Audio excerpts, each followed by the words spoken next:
Nós vamos ler Jonas, capítulo 2, os versículos de 1 a 10. Esse é o objeto do estudo dessa noite. Jonas 2, de 1 a 10. O livro de Jonas ele é bem curtinho.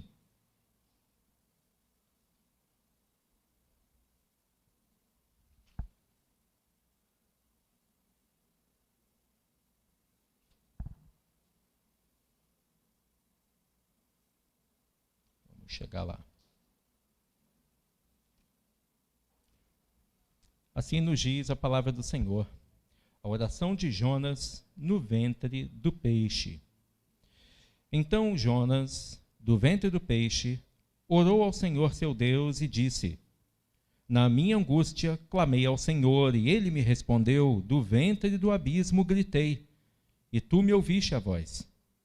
Pois me lançaste no profundo, no coração dos mares, e a corrente das águas me cercou. Todas as tuas ondas e as tuas vagas passaram por cima de mim. Então eu disse: Lançado estou de diante dos teus olhos. Tornarei porventura a ver o teu santo templo? As águas me cercaram até a alma, o abismo me rodeou, e as algas se enrolaram na minha cabeça.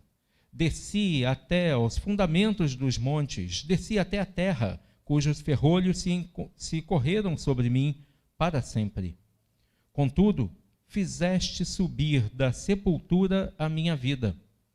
Ó Senhor, meu Deus, quando dentro de mim desfalecia a minha alma, eu me lembrei do Senhor e subiu a ti a minha oração. No teu santo templo, os que se entregam à idolatria vã abandonam aquele que lhes é misericordioso. Mas com a voz do agradecimento eu te oferecerei sacrifício. O que votei, pagarei. Ao Senhor pertence a salvação. Falou, pois, o Senhor ao peixe, e este vomitou a Jonas na terra. Feche seus olhos. Senhor, a tua palavra foi lida e está diante de nós com um enorme desafio de aprendermos o que tu tens para nos ensinar, Senhor, através desse texto. Abra, Pai, o discernimento meu e dos meus irmãos, Pai, para que aprendamos aquilo que tu queres nos transmitir. Em nome de Jesus. Amém. Queridos, o livro de Jonas, ele é um livro bem peculiar. Eu vou pedir a sua licença aqui para ler uma introdução ao livro de Jonas, escrita pelo reverendo Hernandes Dias Lopes. Jonas havia desistido de Deus, mas Deus não desistira de Jonas. Jonas pensou que o mar fosse a sua sepultura, mas Deus fez surgir um grande peixe para salvá-lo. Deus montou uma operação de resgate para trazer de volta o profeta ao centro da sua missão. O amor de Deus persegue implacavelmente Jonas e o encontra no fundo do mar e o traz de volta ao ministério. O grande peixe que Deus preparou para engolir Jonas não foi um castigo para ele, mas foi um instrumento do seu livramento. Desmond Alexander diz que o peixe foi o meio pelo qual Jonas foi salvo da morte por afogamento. Sidlow Baxter acrescenta que o fato de Jonas ter sido engolido pelo monstro marinho não era um ato de punição, mas de preservação. Sem dúvida, Jonas esperava morrer nas águas do mar. Não era, porém, quando acordou dentro de um peixe, percebeu que Deus, por sua graça, o havia poupado. Se um navio estava a ponto de afundar, imagine então um homem. Suas possibilidades de sobrevivência eram simplesmente nulas. Jonas é salvo pelo peixe. O peixe não estava ali por acaso. O bilhete de passagem que Jonas adquiriu dava-lhe o direito de seguir até Tarsis, mas o Senhor modificou a sua viagem. Ele tomaria outra direção e outra condução. Ele deixaria o navio e ia viajar de peixe. A nova condução de Jonas já o estava esperando, relata Isaltino Filho. A esperança vivida por Jonas se torna o maior tipo do mais esplêndido acontecimento da história, a morte e a ressurreição de Jesus Cristo. Charles Feinberg diz que a preservação de Jonas no ventre do peixe só pode ser explicada como um milagre. O próprio Senhor Jesus o chama de sinal. Em Mateus 12:39, isso está escrito. A oração de Jonas no ventre do grande peixe é de gratidão pelo livramento, muito mais do que uma súplica por livramento. Sidlow Baxter afirma que a oração de Jonas é, na verdade, um salmo de louvor, uma doxologia. A oração de Jonas não contém uma palavra sequer de petição. Ela consiste em ação de graças. E a gente pode ver isso em Jonas 2, de 2 a 6. Também de contrição, versículos 7 e 8, e de renovada dedicação, no versículo 9. Essa oração está recheada de citações de salmos. O profeta traz à sua memória todo o acervo das Escrituras, abrindo para si mesmo os tesouros da verdade divina, enchendo assim a sua alma de esperança.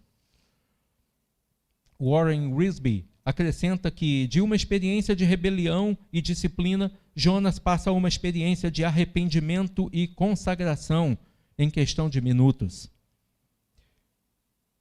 K.O. Delitzsch dizem que a expressão seu Deus é digna de registro. Jonas não apenas orou ao Senhor, como os marinheiros pagãos oraram também, mas ele orou ao Senhor como o seu Deus, de quem ele tentara escapar e para quem ele agora endereça a sua súplica. Várias lições preciosas podem ser aprendidas com a oração de Jonas. Nelas, vemos o desespero humano encontrando alívio no livramento divino. Toda essa introdução é para expor o tema dessa noite, o desespero humano e o livramento divino. A primeira lição que nós podemos retirar desse texto de Jonas 2, a nossa angústia pode nos levar à presença de Deus. Vamos lá em Jonas 2, versículo 1. O que está escrito lá em Jonas 2, 1?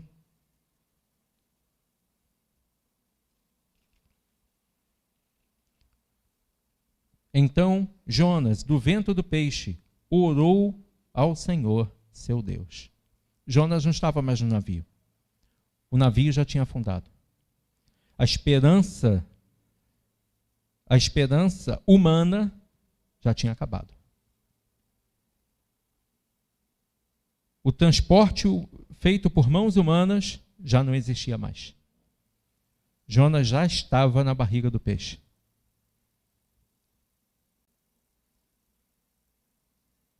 O desespero humano, ele vem exatamente a nossa angústia e o desespero humano podem nos levar à presença de Deus. O mesmo Jonas que tentava fugir da presença de Deus sem orar, sem oração, agora, encurralado pela providência divina do peixe, entrega-se à providência de Deus. Jonas não orou quando desceu a Jope, não orou quando comprou sua passagem, não orou quando tentou fugir para Nínive e quando se escondeu no porão do navio. Jonas não orou quando a tempestade foi atrás dele no mar Mediterrâneo. Ele não orou quando os marinheiros pagãos oraram. Ele não orou quando foi atirado ao mar. Mas ele orou quando foi engolido por um grande peixe, capturado nas profundezas do abismo. Aí ele sentiu a necessidade de orar. Talvez na sua vida esteja acontecendo algo parecido. Talvez na sua e na minha vida esteja acontecendo uma cena parecida com essa. Então, quando isso acontecer, não perca as esperanças. A nossa angústia pode nos levar à presença de Deus. Essa é a primeira lição desse texto. Mas tem outras aqui, tão preciosas quanto.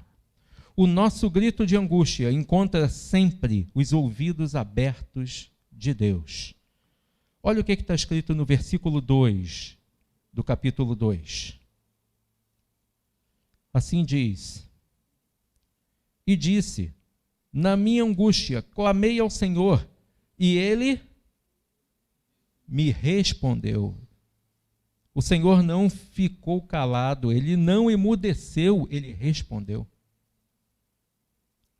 Então, meu irmão, o nosso grito de angústia, ele encontra sempre os ouvidos de Deus abertos à nossa oração. Uma das verdades mais consoladoras das Escrituras é que Deus ouve as orações.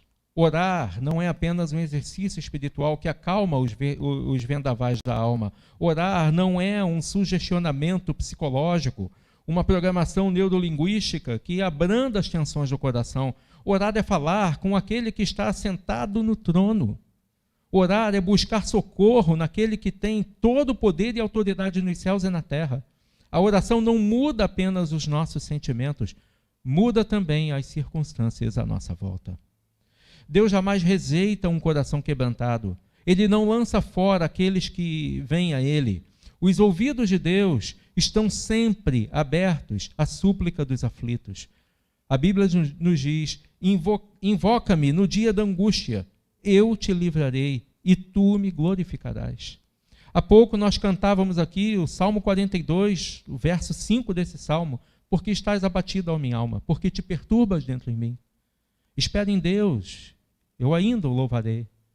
A Ele o meu auxílio e Deus meu. Quando esse salmo foi escrito por Davi. Quando esse salmo foi escrito, Davi estava profundamente angustiado. Davi tinha feito uma grande besteira, ele estava profundamente angustiado. Por que estás abatida, ó minha alma? Porque te perturbas dentro em mim. Espera em Deus. Há ainda mais algumas lições desse texto. A disciplina de Deus é uma prova do seu amor por nós. Jonas tinha uma mente lúcida. Ele sabia que a tempestade não era apenas um fenômeno natural. Ele discerniu corretamente que Deus havia mandado a tempestade atrás dele. Agora ele entende que não foram os marinheiros que o lançaram ao mar, mas o próprio Deus que fez os marinheiros o lançarem ao mar. Jonas sabe que as experiências que está vivendo não são casuais, mas providenciais. Ele vê não como castigo de Deus para destruí-lo, mas ele vê como disciplina divina para restaurá-lo. A disciplina de Deus é uma prova do seu amor por nós. Deus nos lança no abismo dos mares revoltos para reconhecermos a profundidade da nossa rebeldia e para nos trazer de volta para o caminho seguro, para o centro da obediência. O fato de Deus ter disciplinado Jonas é prova que ele era um filho de Deus, pois Deus só corrige aos seus filhos. Mas se estais sem correção, de que todos se têm tornado participantes, logo sois bastardos e não filhos. Hebreus 12, 8. O Pai nos disciplina em amor para usufruirmos o fruto pacífico da justiça. Quarta lição: a maior tragédia do nosso pecado é nos afastar da presença de Deus. Vamos lá no versículo 4 do capítulo 2.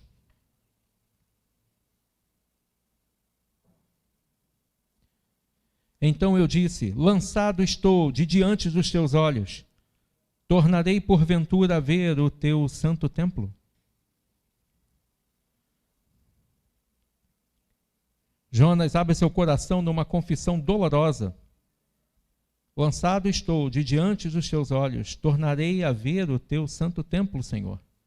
Jonas tentou fugir da presença de Deus e agora lamenta por ter sido lançado da sua presença. Jonas experimentou um pouquinho daquilo que estava buscando e se desesperou. Jonas estava fugindo de Deus. Deus mandou ele para um lado, ele comprou passagem para o outro. E aí Deus fez o navio afundar. E aí, o que Deus faz com Jonas? Providencia o peixe. E quando ele achava que ia morrer, Deus o resgata dentro do peixe. a maior tragédia do nosso pecado é nos afastar da presença de Deus.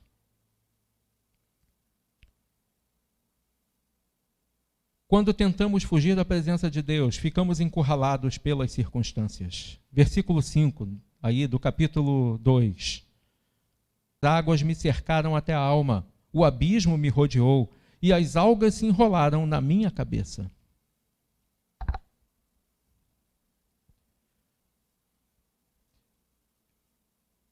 Um paralelo a isso está em Salmo 139, de 7 a 12. Para onde me ausentarei do teu espírito, Senhor? Para onde fugirei da tua face? Se subo aos céus, lá estás. Se faço a minha cama no mais profundo abismo, lá estás também. Se tomo as asas da alvorada e me detenho nos confins dos mares, ainda lá me haverá de guiar a tua mão, e a tua destra me susterá. Se eu digo, as trevas com efeito me encobrirão, e a luz ao redor de mim se fará noite, até as próprias trevas não te serão escuras. As trevas e a luz são a mesma coisa para ti. Quando tentamos fugir da presença de Deus, ficamos encurralados pelas circunstâncias. Jonas pensou que podia fugir para Tarsis, que era o fim do mundo daquela época, o lugar mais distante e conhecido. Depois pensou que podia se esconder no porão do navio, fazendo a viagem como um passageiro incógnito. E depois pensou que podia acabar com a saga da sua fuga sendo lançado no mar revolto. Então percebeu que as águas do mar não seriam sua sepultura, mas a testemunha de sua fuga. Deus trabalhou todas as circunstâncias que cercaram Jonas. As águas me cercaram até a alma e o abismo me rodeou, e as algas se enrolaram na minha cabeça, ou seja, não havia escapatória para Jonas, ele não via saída. No pescoço, ao invés de cordão, ele tinha enrolado um monte de algas. A fuga de Deus está repleta de sinais. Se não lermos essas placas, Deus nos cercará pelas águas, pelo fogo, pelo abismo, pelas algas que se enrolarão na sua cabeça. Mas Deus moverá o céu e a terra para nos encurralar. Não haverá porta de escape para nós.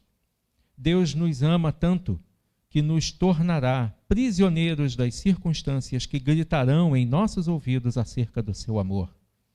Ele não poupou o seu próprio filho para salvar a você e a mim. Lembre-se disso. Não é qualquer circunstância da sua vida que vai fazer com que você seja lançado fora da presença de Deus, por pior que seja o que você está passando. O caminho da desobediência sempre nos conduzirá por abismos mais profundos. Versículo 6 nos diz isso. Desci até os fundamentos dos montes, desci até a terra, cujos ferrolhos se correram sobre mim para sempre. Contudo, fizeste subir da sepultura a minha vida, ó Senhor meu Deus. Desci até os fundamentos dos montes, desci até a terra. A trajetória de uma pessoa que foge de Deus é uma descida vertiginosa. Não pode subir aquele que foge do Altíssimo. Quando Jonas se dispôs a fugir da presença do Senhor, começou uma longa descida em sua vida. Desceu de Gat-Hefer, sua cidade natal, nas montanhas da Galileia, para Jope, às margens do mar Mediterrâneo. Desceu de Jope para o navio, desceu do navio para o porão, do porão desceu para o mar, e do mar desceu para o ventre do grande peixe. Note que não há um degrau que ele tenha subido, ele só desceu. Jonas faz a sua última escalada rumo ao abismo. Desci até os fundamentos dos montes, desci até a terra, cujos ferrolhos se correram sobre mim.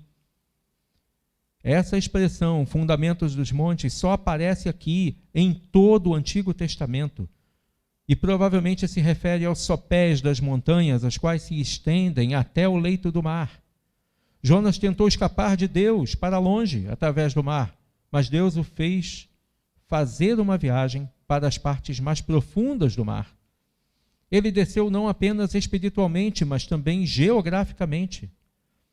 Warren Wiersbe afirma que quando o indivíduo dá as costas para Deus, a única direção a seguir é para baixo. A estrada da fuga de Deus é uma corrida célere rumo ao abismo. O caminho que nos afasta de Deus nos levará para uma sepultura existencial e nos encerrará na prisão mais terrível, a prisão da culpa. E é nessa prisão de culpa que muitos de nós vivem acorrentado, ainda hoje. Quando chegamos ao fundo do poço, de lá a mão de Deus pode nos tirar. Assim como acabamos de ler no Salmo 139, de 7 a 12.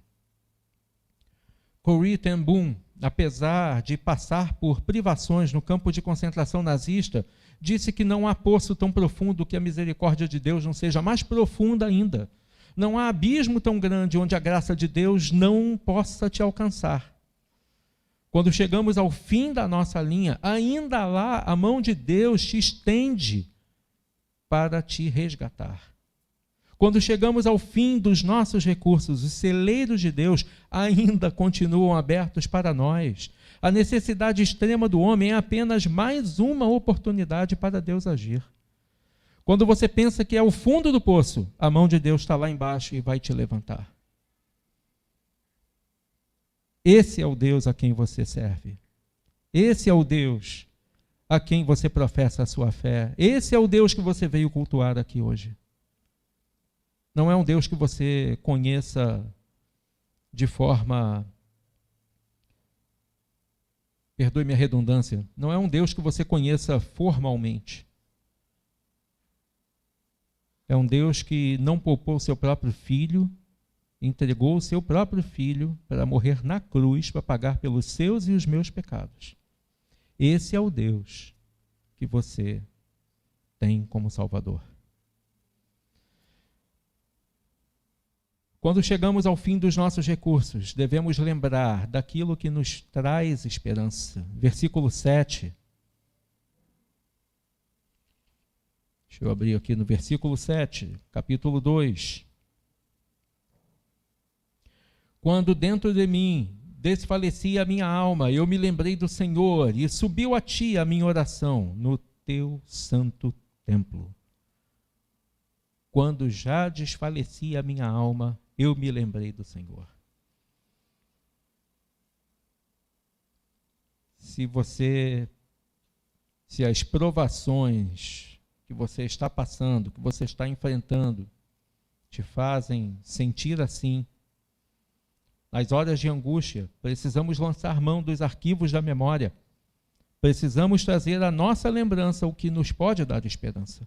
Jonas se lembrou de Deus e ele se lembrou do templo. Ele se lembrou das promessas. A Bíblia nos ensina a trazer da memória o que pode nos dar esperança.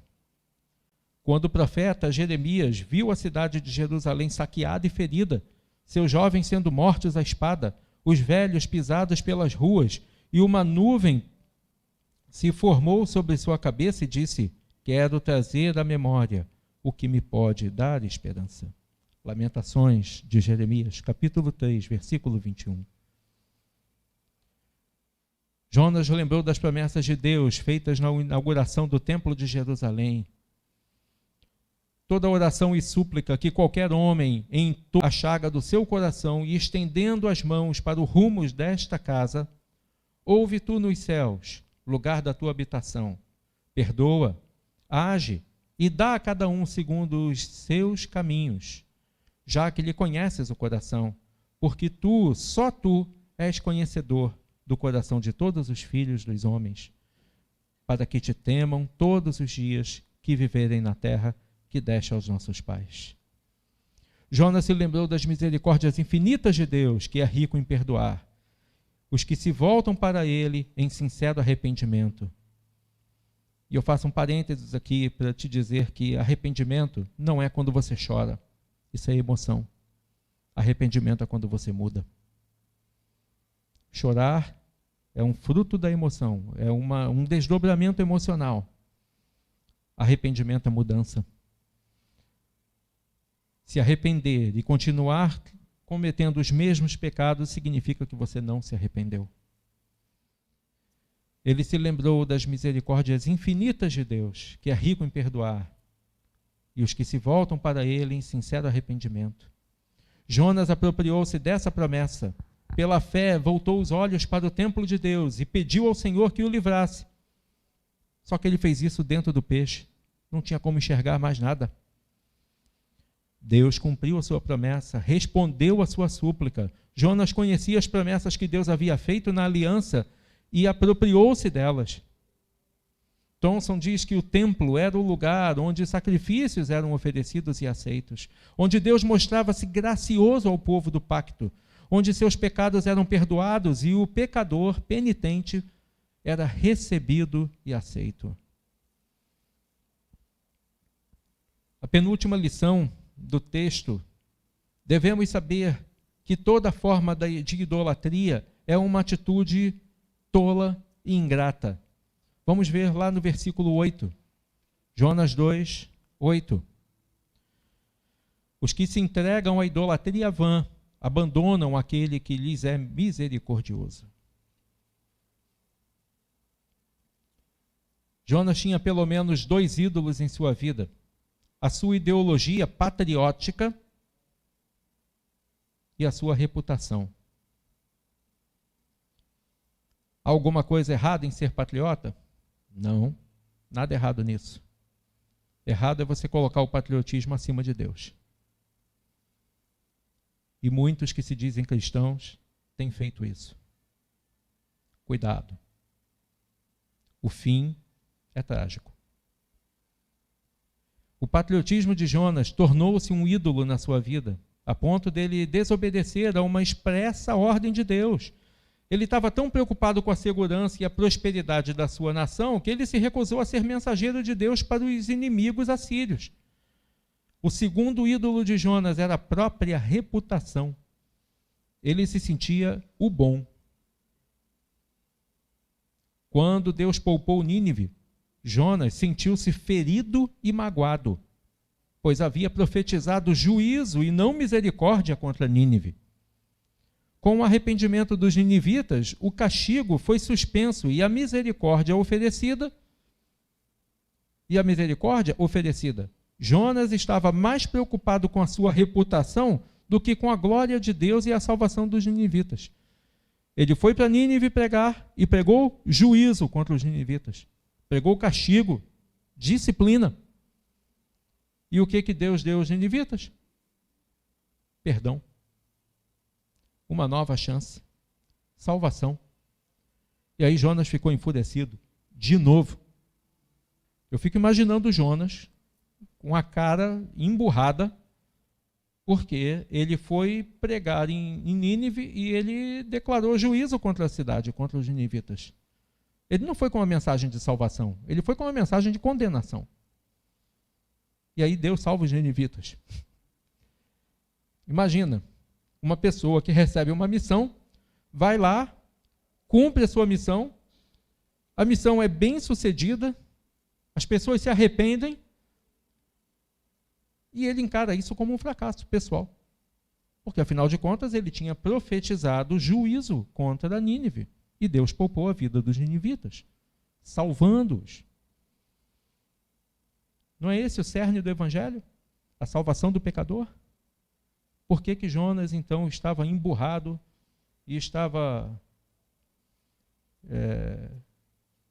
desgostoso com o sucesso da missão, com o sucesso da sua missão, que era a pregação aos ninivitas? Ele tinha que pregar aos ninivitas, nada mais. Deus não mandou que ele fosse lá para restaurar absolutamente nada, senão a vida dos ninivitas. Ele vai e faz a sua missão, e aí ele considera a sua missão, que a gente vê que na Bíblia é um sucesso, e ele considera a missão um fracasso, porque afinal ele tinha uma reputação. Ele falou que Nínive ia ser destruída, e Nínive foi poupada.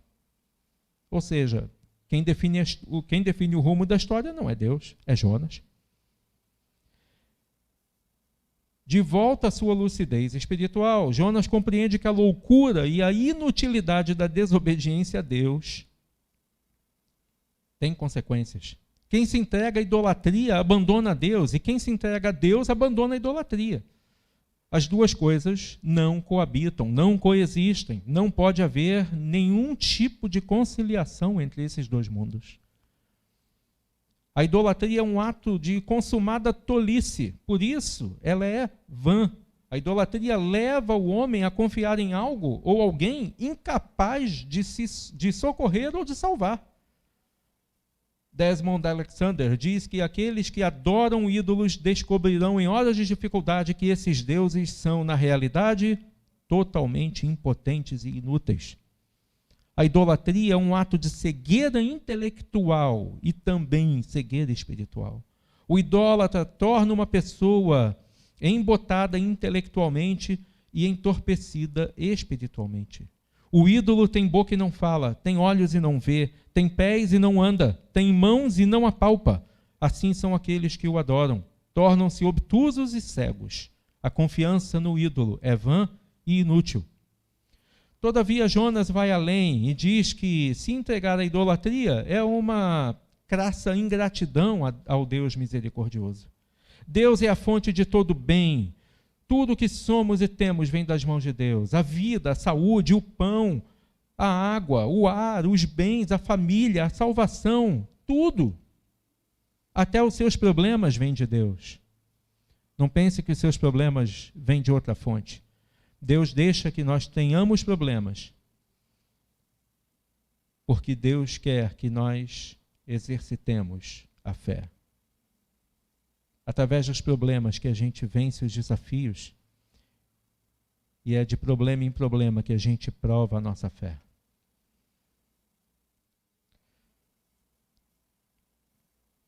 Tudo que somos e temos vem das mãos de Deus. Atribuir benesses divinas a outra fonte é, além de ignorância, grande ingratidão. Dar crédito ao ídolo pelas bênçãos recebidas de Deus é uma conspiração contra a misericórdia do Senhor. A última lição desse texto, pelo menos desse compêndio, devemos saber que só encontramos o verdadeiro sentido da vida quando nos voltamos para Deus. Vamos voltar lá para o texto, Jonas 2, versículos 9 e 10.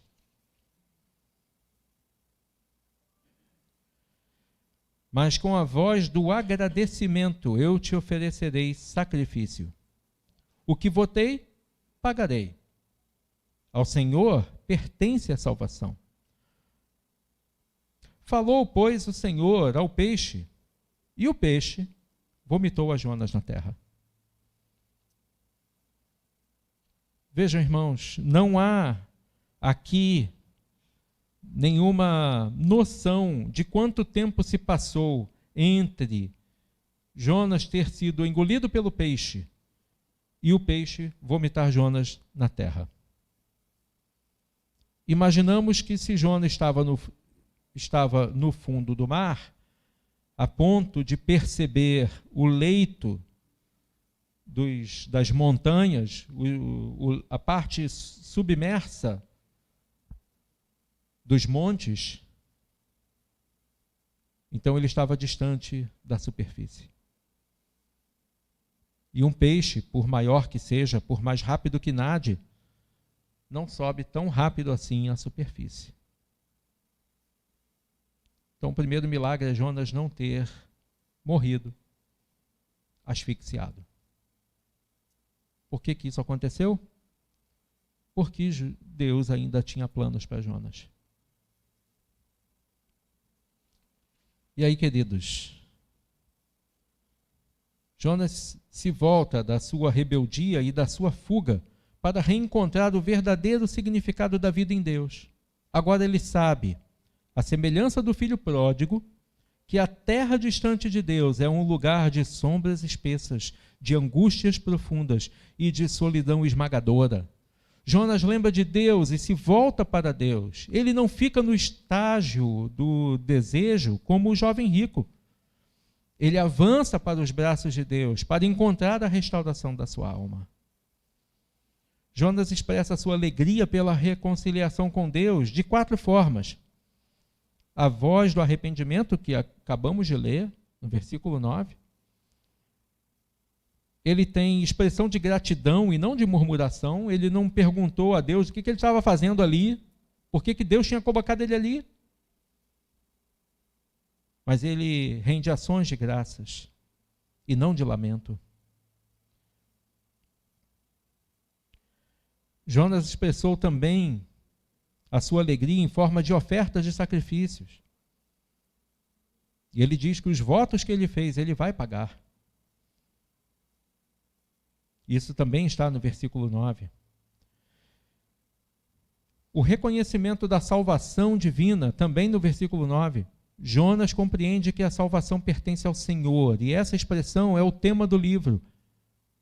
Aqui está a mais importante mensagem desse livro. A salvação pertence ao Senhor. É interessante a gente perceber que o sermão que Jonas pregou aos ninivitas, ele tinha 5 palavras no hebraico. 5 palavras. A salvação pertence ao Senhor. Em português dá um pouquinho menos, né? Pertence ao Senhor. Não dá 5, tá certo. São 5. Somente 5 palavras. E mudou a história de uma cidade inteira. Jonas estava com o coração voltado para o arrependimento dos ninivitas? De forma alguma. Ele foi lá profetizar juízo. Ele foi lá dizer que eles morreriam, que ia todo mundo para o inferno. Foi isso que ele foi fazer lá. O que Deus fez? Deus mudou a história dos ninivitas, mudou a história daquela cidade. Para isso ele teve que fazer Jonas afogar-se. Mas ele ainda tinha muita coisa para Jonas fazer e ele poupou a vida de Jonas. Então, amados,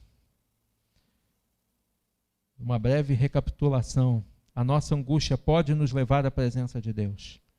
O nosso grito de angústia encontra sempre os ouvidos abertos de Deus. No versículo 1 a gente vê que a nossa angústia nos leva à presença de Deus. O nosso grito encontra os ouvidos abertos de Deus, sempre, no versículo 2. No versículo 3 a gente vê que a disciplina de Deus é só uma prova do seu amor por nós e não um castigo, uma vingança. No versículo 4, nós percebemos a maior tragédia do nosso pecado é o afastamento que ele causa de Deus. No versículo 5, quando tentamos fugir da presença de Deus, ficamos encurralados pelas circunstâncias. Jonas queria fugir de Deus, mas Deus cercou Jonas por todos os lados. No versículo 6, a primeira parte dele, o caminho da desobediência sempre nos conduzirá por abismos mais profundos. E na segunda parte do versículo 6, quando chegamos ao fundo do poço, de lá, do que a gente acha que é o fundo do poço, a mão de Deus pode nos tirar. No versículo 7, quando chegamos ao fim dos nossos recursos, devemos lembrar daquilo que nos traz esperança. Como Jeremias disse em Lamentações.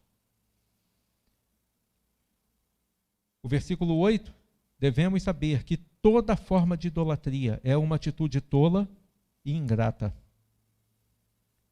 E nos versículos 9 e 10, devemos saber que só encontraremos o verdadeiro sentido da vida quando nos voltarmos para Deus.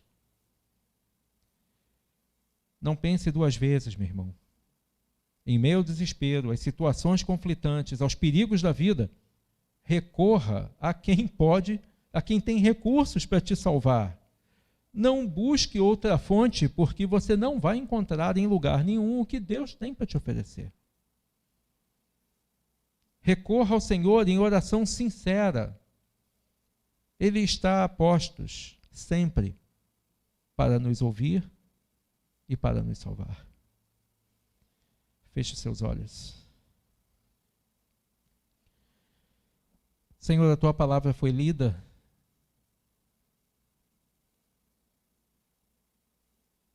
E eu peço, Pai, que ela encontre eco em nossos corações.